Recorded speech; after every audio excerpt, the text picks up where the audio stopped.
Quiet on set. Okay. Tero Documentary presents Filming in Thailand, a podcast for movie lovers with exclusive stories from behind the scenes. Rolling sound Sound rolling. and action. Hi, I'm your host Stéphane Lambert, and this is a new episode of Filming in Thailand. Here we are, and this is a new episode of Filming in Thailand, and I'm super happy to welcome our guest of today's episode, Max Tersch. Max Tersch, Great to be here, Stefan. Swadee krap. welcome. Welcome to me. Yeah. No, very happy to be here. This is Very happy for you to have accepted our invitation. Are you filming in Thailand? Am I filming in Thailand? No. but my clients are. So we can talk about that. We'll talk about your clients. You have clients because you are a post-producer. Yes, I'm based here. Yes. And you are a few words about your background. So you are one of the founder of White Light, the famous post-production studio based in Bangkok, who has its foot, its hands in so many independent films from all over Asia. Yeah, fortunately we got in at the right time, which is ages ago. so over 15 years, guys. So long time in 15 years in film. You know, in film life, that's a long time. I So think. you've but been it's good. a post producer for 15 years.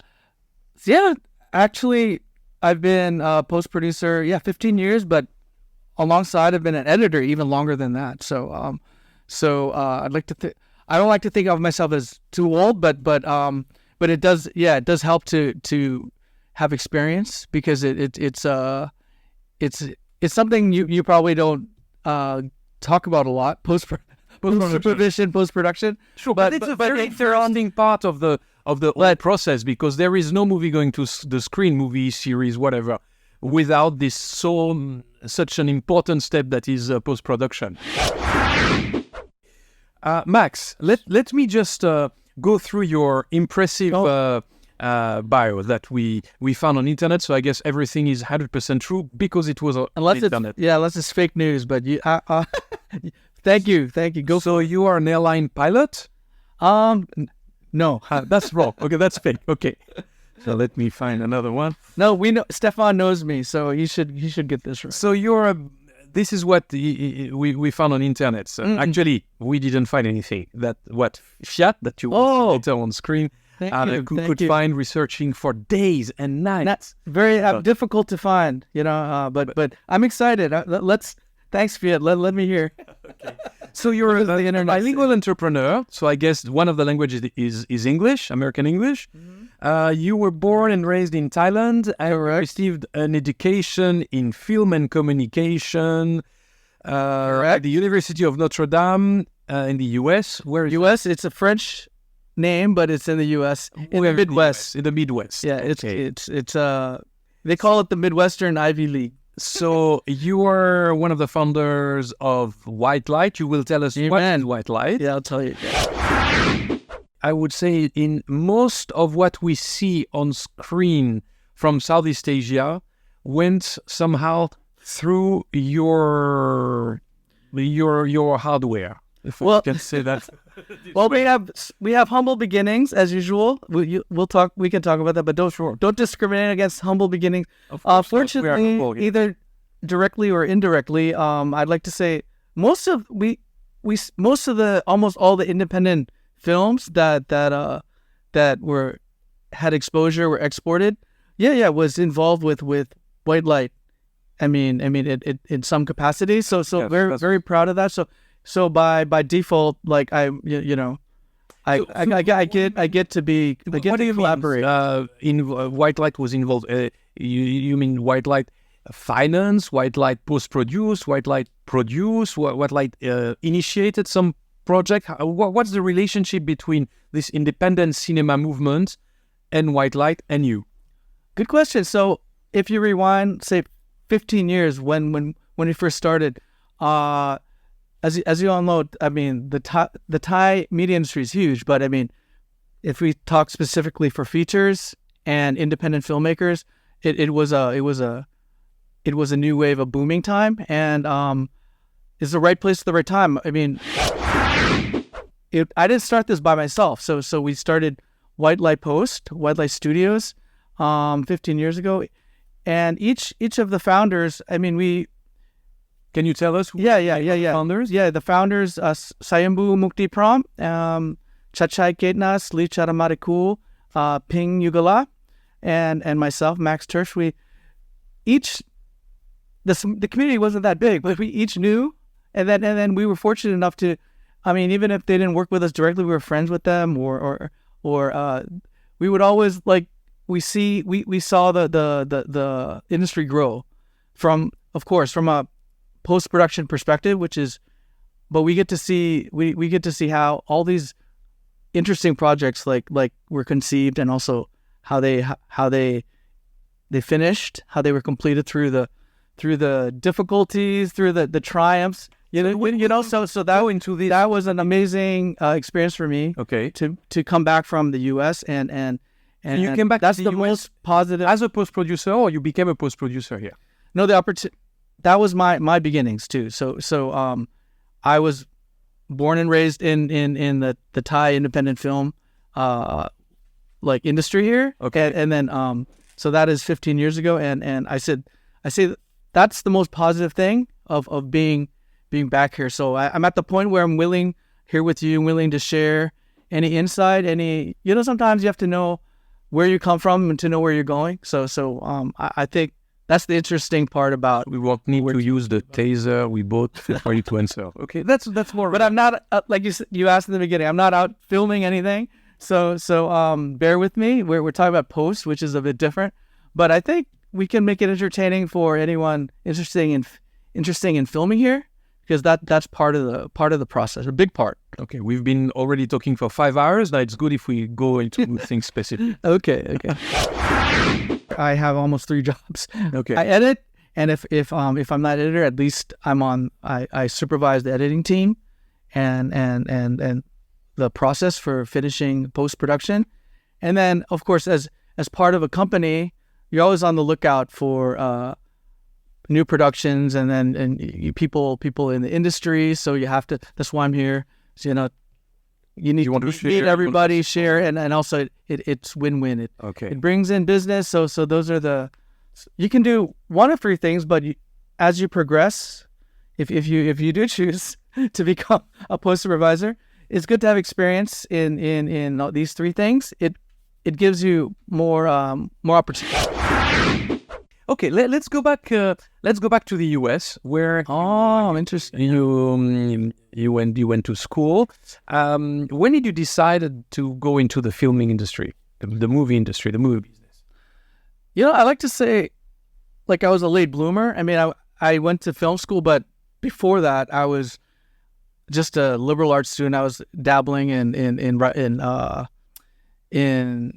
other things, economics. This, computer programming, but eventually, I like to say I'm a late. At the end of my studies, I said I didn't have time to do film directing. You only have, so much time in during your studies if you waste all your money. So I saw this thing called Avid, and I was kind of like, oh, what's this? And I don't want to tell you, we had to fight for the Avid machine. But Avid at that time was the software machine. It still is. But there is a high competition, very strong competition. That's a nerdy thing. We'll talk on. You can get into a whole rabbit hole, if a whole series if you want. But we'll keep it simple today. But yeah, I fell in love with the Avid system, and I loved tinkering around with storytelling on the computer.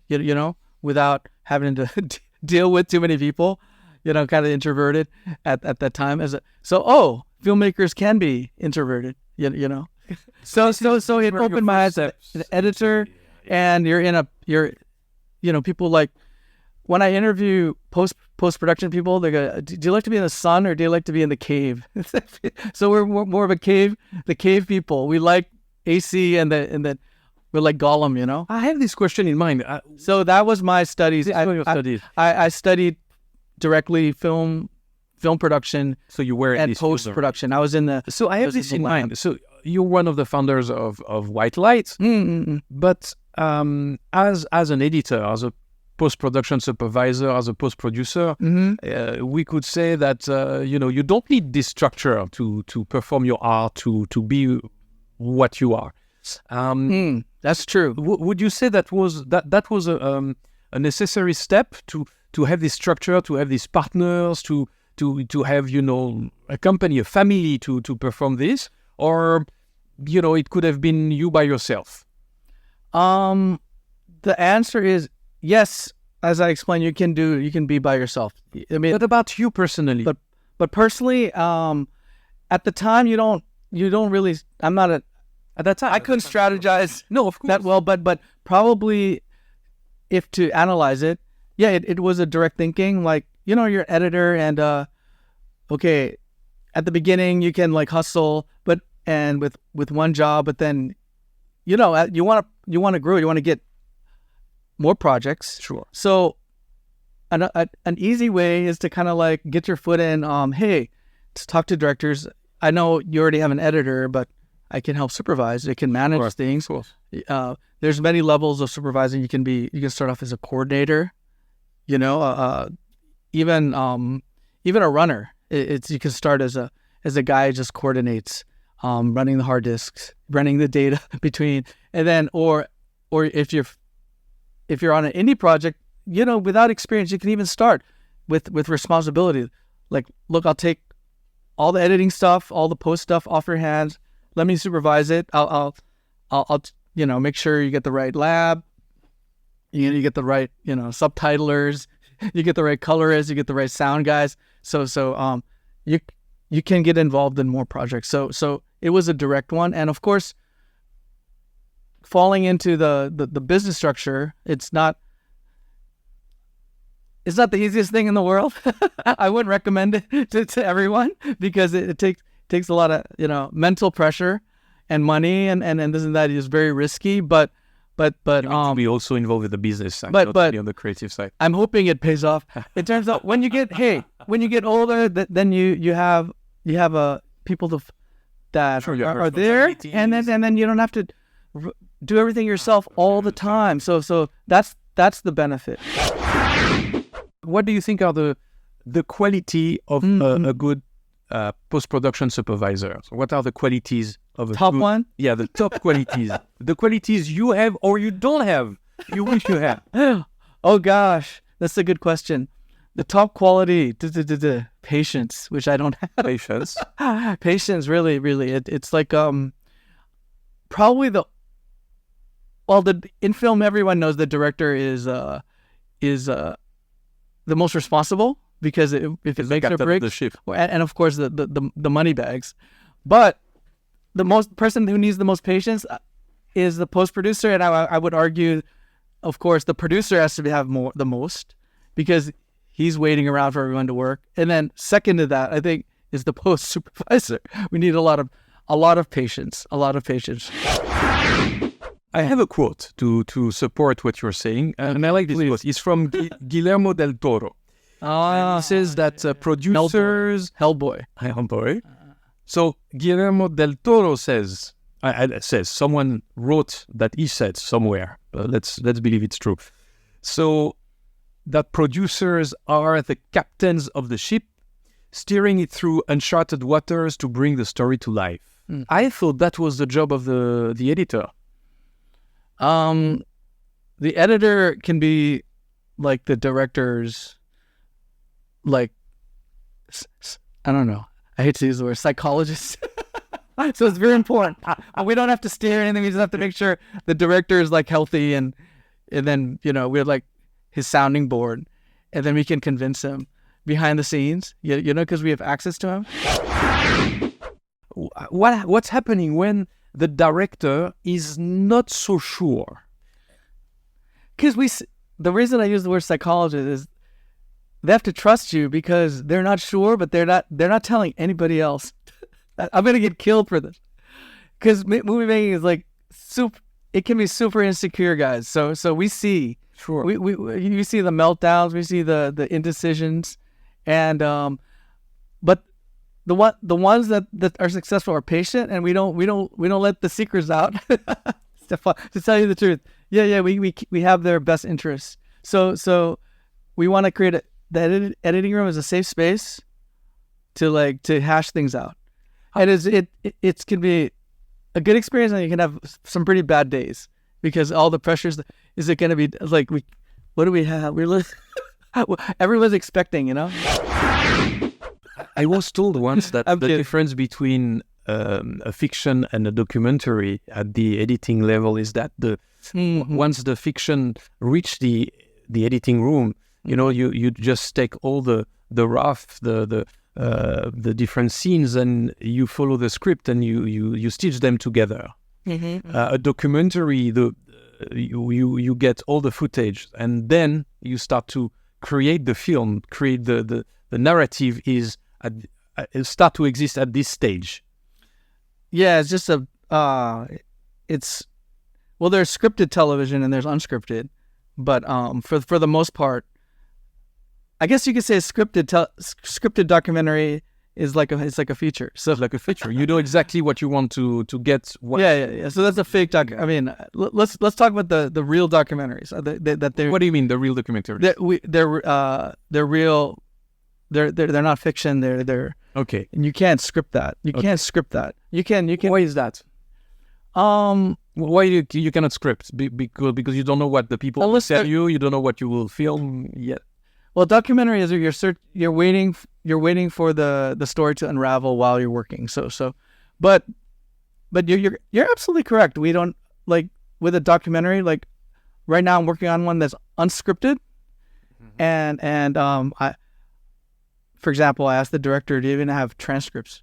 Transcripts are like what everyone Transcript of the interview. interviews, not even interviews. Sometimes you have like breakdowns of what's been shot or just or fly on the wall interviews, kind of like more observational, and we can talk about that later. But you don't even have that. So yeah, you have to build a script. How do you define the scope of your work? Because you are not supposed to, as the editor again, you are not supposed to direct the film, to produce the film. You are supposed to follow some kind of guideline and put the image together, following the mood that the director wants to influx in his film. So where does it stop? Where do you know that there is a line you should not cross? If there is a line you should not cross. I just actually saw another podcast that is actually music, and that's why it's stuck in my head. I'll quote that. The best producer is the one that. So I'm the best producer or the post producer / editor is the one that interferes the least. So maybe I'll. That's interesting. Yeah. But in real life, So is it in real possible? life, if there's many things to get done, then you want an editor that jumps in and helps as much as, but not over. I mean, if they need 50% of your help, why are you going to do 80%? Then you're going to be a pain in the butt for. So even at my age, I'm learning that. So I really like what they said, because the music, the musicians are working, but if they're stuck, like, why are you gonna go play their instruments for them? You know, unless you can help. So you want to be careful, not overstep, but a successful editor, post supervisor, steps to the line when as much as they can, like take it to the limit. So there's a difference between here we go with features and pure documentaries. There's more room for interpretation with documentaries because it's not visualized. You're doing reality. So it's like it's my perspective versus the director's. And I recommend, again, hashing it out in the safe space, because as an editor, you're going to get more of that. As a post sup, you're going to get less of that. But sometimes the post supervisor just makes sure everyone's on timeline. And Okay. and that's as simple. That's a bit simpler. Is a lot of bargaining, negotiating. So if you're into that, then you have less. Then you need to do less of the analysis and the the psychosis that goes in that they call the safe room. Okay, so without getting into too much detail, the best editors are the good psychologists in that room, and then to keep the secrets.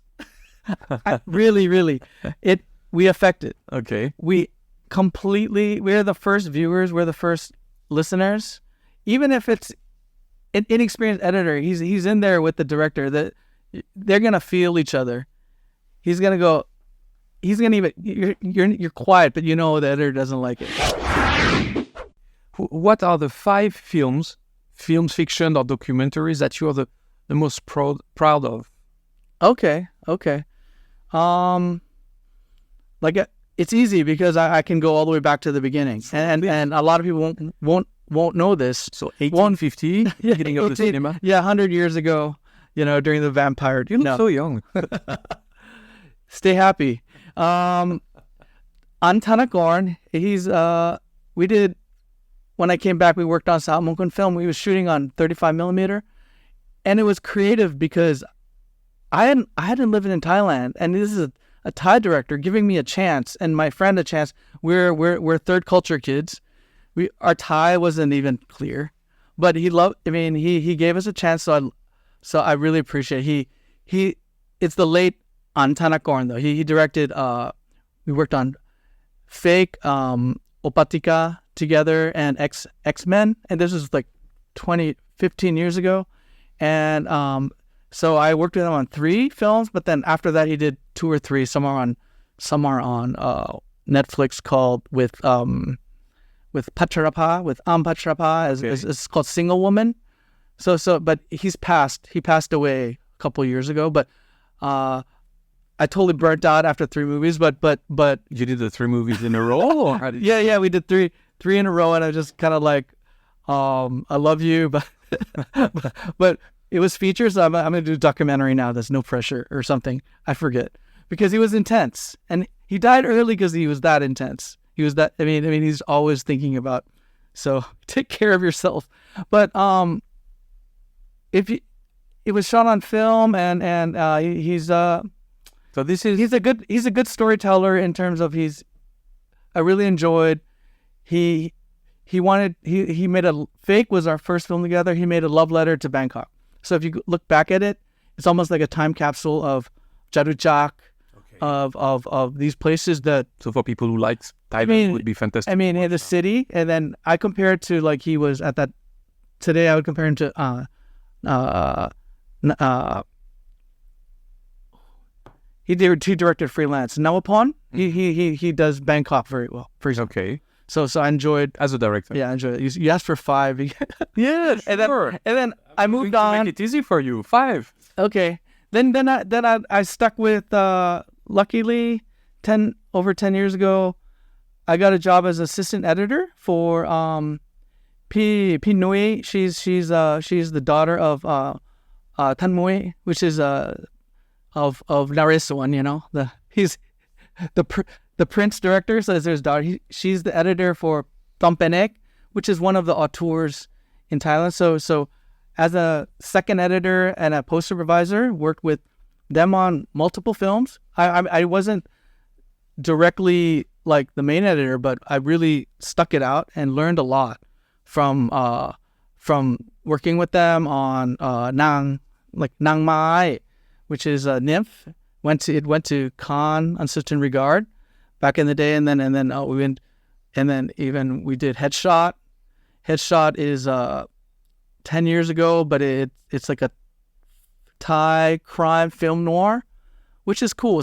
Should be on Netflix, called Headshot. And then we did some we saw that took forever, but that, I mean, Bene gets to, okay. He and right now he even released a series that I was assistant editor on and partially post supervisor, but it was the number 1 series on Netflix now. So I mean, see how this is only the second one. We kept a long relationship, and something is fruitful. So that's, and then of course my partner in crime at work, he's a director, Chachai. As we worked on multiple films together, starting We'll be a guest 8 in years one of ago. the Yeah, and I episodes, really yes. and he's so busy that I get to edit a lot. We have two editors, but his style is he'll disappear, and then the editors, we work really. We always do 2 versions, and he picks. So not too many notes. So very very creatively inspiring. Because we shot in Myanmar. We We started with from Bangkok to Mandalay. Bangkok to Mandalay. That was a huge success. It wasn't in the editing room in this, but afterwards, we didn't break our backs, and then we keep trying. So it was a fruitful relationship. I'm not even getting into 5 because like these guys already took 3 directors. Takes 15 years of my life, and in between, 15 years. why not? I mean, No, it's nice. I mean, that's a but legacy. But one of my directors died. You are listening to Filming in Thailand, a podcast by Tero Documentary, with your host, Stéphane Lambert. And we are back, and this is Filming in Thailand with our fantastic guest, Max Tersch, one of the co-founder of White Light, this famous production house that is involved in 80% of all the independent films being released in Southeast Asia. Would you say that? Not 80%, but I mean More? If we don't want to be humble, more. No. In Thailand, Seriously. in Thailand, all the independent. But we're breaking into. We're 10 years old now. We want to. We do a lot of the Netflix series, not all of them. We work on the post. We're post housed on Rama 9, and you've been there, Stefan. Oh, yeah, you have.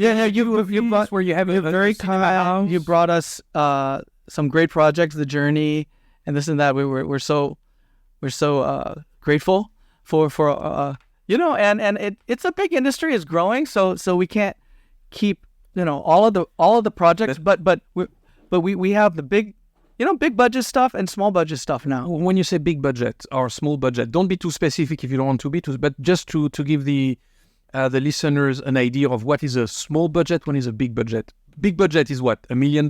Small budget is $1,000. How does it work? Big budget could be, it's not done yet, but it's like I can only give some details, like it's a co-production with Japan, and Amazon. Not to tell about how much goes to White Light, but let's say the overall budget of the film, a big budget film would be what? $10 million? No, $1 million? No, let's just say millions of dollars. If you're working with a Japanese director, and I can't get into. Sure, but it's totally open. It's totally open. If that we and a small budget. That's for the people who are listening. Someone who has a small budget or consider his project to be on a small budget, what would be the minimum for him to be able to call you? I mean, to reach out to you and say, hey, I have something, and like, what would be the minimum you would request to get involved? I mean, for if there is a minimum, maybe there is no minimum. I don't know. Everything you can get grants, but I mean, you need. It's an expensive thing to do. Filmmaking. I mean, you can do stuff on a shoestring, but I mean, like if you're planning on getting something, to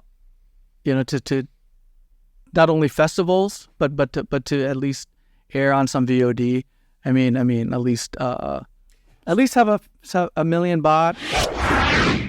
There are qualifications that you need. I mean to get into certain festivals or streamers. I mean they do QC it, so you definitely need to plan ahead. I mean, you have some independent directors, producers and directors. Sometimes they work in team, most of the time, and they say, we don't invest in post-production because at the end the story matters or the actors matters, but what will be the difference if we really invest in color grading or sound mixing? That does it make a difference to have a great great post-production? I have a good analogy for you, Stefan. You've been in Southeast Asia a long time. Just peek at. This will make it so clear. just pick at some of our neighbors. I mean, I'm not gonna name any names, but I mean, it's like peeking back and at some of their movies, and just like you can say the story's okay. Sure. I mean, but the production value. I mean, maybe 10 years ago, if you're in Thailand, if you compared it to our neighbors, Thailand's known for The quality of the technique. yeah, for post. Post. We've won a lot of Yes. TVC commercials at Cannes, Lions, and then now it spills into film. Is there a difference between what you see coming from Thailand and what you see coming from other places? It's declining. It's declining. In terms of quantity or in terms of quality, or what do you mean is declining? The projects that are pitched, Okay. that are Thai based. I mean, happily, I'll say 4 years ago we had the Thai cave incident. It's kind of then that was a good year. That was a good year. We had five documentaries made on the same story, and 3 were in Thailand. Okay, and we all got some work. But now it dried up. I don't know. You tell me. Because is it because of the censorship? Is it because of the lack of financing? Is it because people are finding it too difficult? It's difficult to make a documentary. It takes time. It can be dangerous. It can be challenging in terms of, as you were mentioning before, in terms of getting your idea into a movie that is watchable, because so many things can happen in between. Yeah, I'm not sure. Like I said, the positive thing is the features, the quality went up. The post, as you can pick at our neighbors, look at the quality. You can see with their own eyes. Okay, maybe the documentary didn't make that jump because we're used to more verite. They don't need to look so slick, but then they don't compete. I mean, you can't tell the value in terms of production value. Is there a scene for Thai documentaries or Thai-born documentaries? Of course, the scene, but ecosystem. I told you that through the grapevine I'll just say, because Doc Club is maybe the only, and at least there's the scene for documentaries in Thai. Because Doc Club is importing foreign documentaries and showing them to the Thai audience. Here's my answer. They have to show features. They're named Doc Club, but they're showing fiction films now because the demand is down. Okay. I mean, so that's the proof. But so let me challenge you on that. Okay. Is the demand down, or is the offer weak? Is the demand down? It means if I when Bangkok International Festival shows a documentary produced by James Cameron, Full House, 2 times in a row. When there is an equally interesting documentary from an unknown director, well, we have 10, 15 people coming for the viewing, coming for the screening. So is it the demand that is weak, or is the offer that is weak, We talked about it, and it was a kind of messed with our heads. Thai documentaries, like, in Europe, is exotic. They'll watch it. Okay. So unfortunately, it's like the reverse psychology, which we hate. But how can I deny it? And of course, Thais here, we one of the best. Do you see a trend in documentaries coming from Thailand? Are they less than before? Are they more? Are they more interesting? How does it work? We usually go to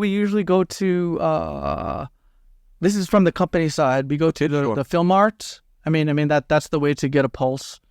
I mean, it's important. I mean, especially if you're growing into the more regional work, you go. I mean, there's Tokyo Film Art, there's Busan, there's Hong Kong. Singapore. Sometimes we only meet the Thai people once a year there, not in Thailand. You are listening to Filming in Thailand, a podcast by Tersch Documentary, with your host, Stéphane Lambert. And we are back for the third part of Filming in Thailand with our fantastic guest, Max Tersch, co-founder of White Light, post-production supervisor, editor, colorist. And I would like to discuss a few things with you concerning your job, your field of activity, and what's happening with AI. So basically, you have. Woo, let's go. What is the film? What is the film industry for? It's for the film people. What Sure. So it's not for robots making movies for robots. It's let's make it films made by people for people with the help of robots. The future of your line of work, post-production, is challenged by these AI capabilities. Yes. An accountant 50 years ago was the guy who know how to calculate. Now the accountant is the guy who know how to organize, and then the calculation is made automatically. And soon there won't be any need to organize because this will also be automated. Yes. And then the accountant will be the guy with the knowledge to control and maybe to advise. So I know what you're what's asking. the future? I hope it's not like Black Mirror where you know. There's an episode of Black Mirror about AI creating films. Yeah, I'll make it short. It's kind of like there's just like the CEO, and she has the AI computer just in the back of her room, and so the AI makes it, but she decides, and so it's like you don't even need actors. So that's what we don't want. But Sure, but this is not, because if everything stays the same, everything stays the same. And now, no, here's the picture. So you have the owner, corporate owner, and with the AI making stuff, and then no employees. So that's the worst case scenario for people. So to get just a part of that, if your job it's too rote, so you have to use AI to help you do maybe 10 projects at a time instead of 4. So use AI. are you using AI yourself? Yeah. For I don't want to take the jobs of the transcriptors yet, or transcribers, but I've done that job. It's painful, guys. Don't spend all your life transcribing. Let the AI like listen to your footage, and in Avid you can transcribe almost all the audio, but it's not accurate. At Filming in Thailand, we have a time machine. Tell me about it. What time machine? You want to be younger, Stefan? So the question I'm going to ask will start the time machine, and after it starts, you'll be able to answer easily. Okay. Imagine we could travel back in time, and you have the possibility to meet your own self at 20 years old. What would you tell, or what advice, or what would you say to your own self at 20 years old with what you know now? Let's launch the time machine. This is the time traveling machine. 20 years old? Oh, man. Like, exercise more. I don't know. I mean, like... You mean, in other words, take care of your health better? Yeah. Take care of your health. I got into it a bit late, but I mean, better late than never. You know, you don't want to be 50 and then you know, with diabetes. So and it goes 50. No, not yet. But I mean, I'm saying if that's waiting too long. Super young. Yeah. That's waiting too long. So in post is very unhealthy, and You need to be healthy in post. Yeah. because it can get obsessive. Office syndrome it's and remember I told you about the safe room. There's a lot of psychosis. A lot of psychosis in that room. So maybe you got to get out of the room and balance. So you know, because you have to tell your coworkers, damn it, I got to go running today, and you know, and then it's the culture where everyone's just trying to, like, I don't know, be vampires and just kind of like just, I don't know. They seem to work very hard, but can't you even go out and exercise? I mean, do that, okay? That's what I'll tell all the young people. And tell your boss, damn it, I got to go exercise, the gym, whatever, hiking. You know, get out on Sundays, please. Is that fair? Is that fair enough? Sounds very good. I know it's not technical. Thank you for this time travel. If you had to choose within the fiction, I mean, long features, series, or documentaries, some titles that would illustrate what is it to be well post-produced, what would you say they are? Okay. Easy one that everyone can see. Okay, my company worked on it, but Good. I think it really shows. Hunger is one of the first original Netflix films From Thailand. from Thailand. That it really shows the post. Go compare. I mean, compared to I don't know, like Black Mirror. I mean, the quality of Very high. So Hunger. Hunger, and even we have the documentary 13 Lives. 13 Live. I mean, No, the cave. The cave from Pailin. Pilot, Yes. not 13 Lives, but The cave rescue. yeah, the Trapped 13. The Trap 13. So- Cave rescue is Tom Waller film. Yeah, and also Tom, we did all great post, guys. Okay, So with the I'm open. Everyone's getting super talented in Thailand. I mean, bring it on. The more the merrier. Before we part, I have a surprise for you. Oh, Then I will call Fiat to am I gonna faint? Am I gonna faint? maybe please don't. Yeah. I would like to offer you the award for best guest ever. Oh, how do they do this? They do this now? Chup, chup. Is it Biden or it's politician? Elon Musk.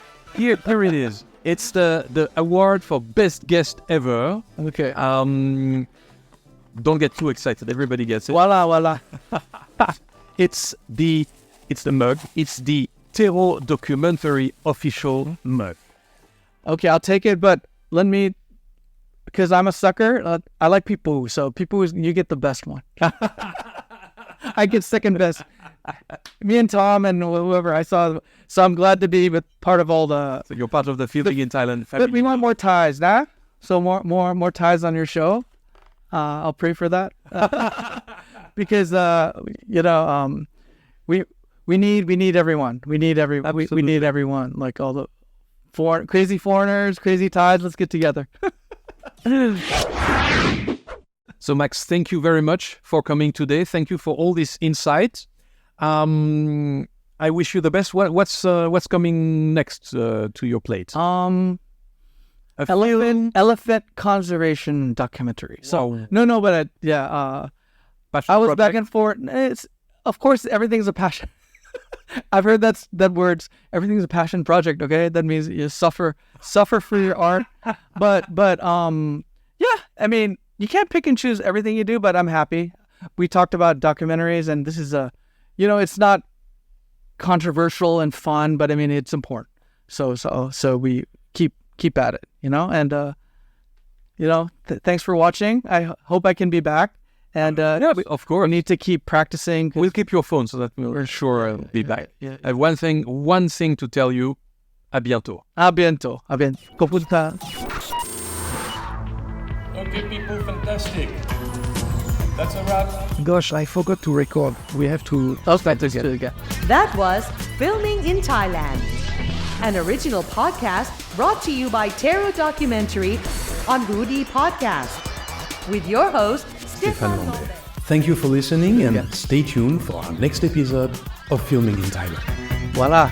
We start from scratch. Okay. You're too nice. Just the ending part.